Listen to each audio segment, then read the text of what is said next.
На этих кадрах дезинфекционный отряд Сунжинской ветеринарной станции локализирует и ликвидирует очаги инфекционных заболеваний у животных. А это процедура забора крови для исследования на наличие лейкоза. Проводят вакцинацию против ящура, берут кровь для исследования на бруцеллез. Чтобы предотвратить попадание мяса и молока больных животных в торговую сеть, нужна современная прививка. Будни ветеринаров и без того тяжелы. Сказывается острая необходимость современного материально-технического оснащения. Основных факторов, влияющих на проведение качественных ветеринарных мероприятий, это обеспечение государственной ветеринарной службы материально-технической базой.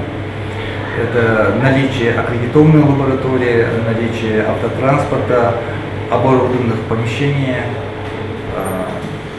для ветеринарных лечебниц. Нам очень нужен УЗИ-аппарат, нужен рентген-аппарат тоже. Нам сегодня, если при необходимости, если сегодня у нас будет наличие эти необходимые нами эти приборы, эти аппараты, сегодня мы сможем наладить работу свою, еще лучше наладить, лучше делать свою работу. Сегодня люди наши вынуждены выезжать за пределы, в частности, соседней республики, чтобы делать, например, УЗИ мелких животных, УЗИ крупного рогатого скота. А сегодня, если у нас будет УЗИ-аппарат, рентген-аппарат, это очень будет большое, огромное подспорье.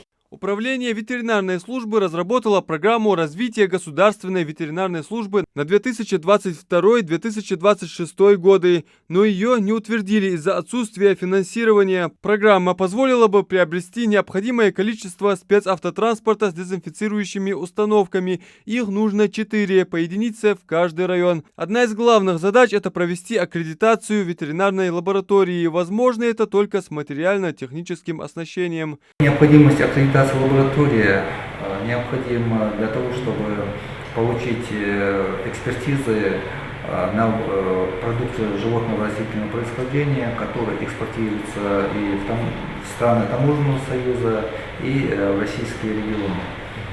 Но наша лаборатория имеет аккредитацию 3-4 групп патогенности по некоторым болезням, представленным и инфекционным. Но по таким основным болезням, как сибирская язва, яшур, грипп птиц, наша лаборатория не может проводить, так как не имеет аккредитации. Ингушетия – одна из 5 регионов в списке субъектов с неаккредитованной лабораторией, а это значит, все выдаваемые заключения ветеринаров по сути не имеют силу. Вообще аккредитация – это компетентность лаборатории, ее кадров и материально-технического оснащения на подтверждение выдаваемых ею заключений. Как пример, у специалистов нет биохим-анализаторов для исследования крови и кормов. Это анализаторы, это бик-анализаторы для исследования кормов, которые нам позволят проводить количественные исследования качественных составляющих зерна и зернопродуктов, такие как влага, клетчатка, крахмал, протеины и многие другие составляющие, и биохим-анализатор для исследования крови.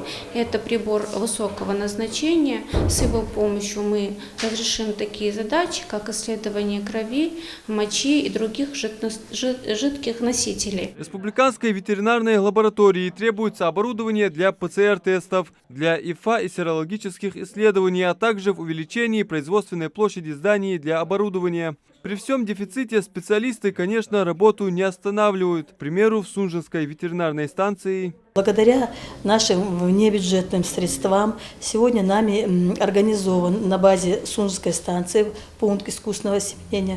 Также закуплены сегодня холодильные камеры. Холодильные камеры – это мы закрыли вопрос по хранению биопрепаратов. Сегодня с федерального бюджета нам поступают вакцины, все необходимые вакцины сегодня для частного сектора, для фермерских хозяйств, которые заключают с нами договора для работы в дальнейшем.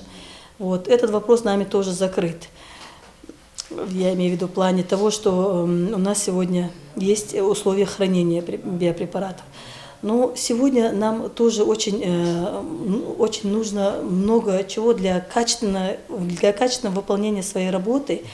Именно обслуживание сегодня частного сектора. Потребность в материально-техническом оснащении испытывают ветеринарные лечебницы Республики, ветстанция и Республиканская ветеринарная лаборатория. Специалисты надеются, что с утверждением программы развития государственной ветеринарной службы ситуация поменяется на корню.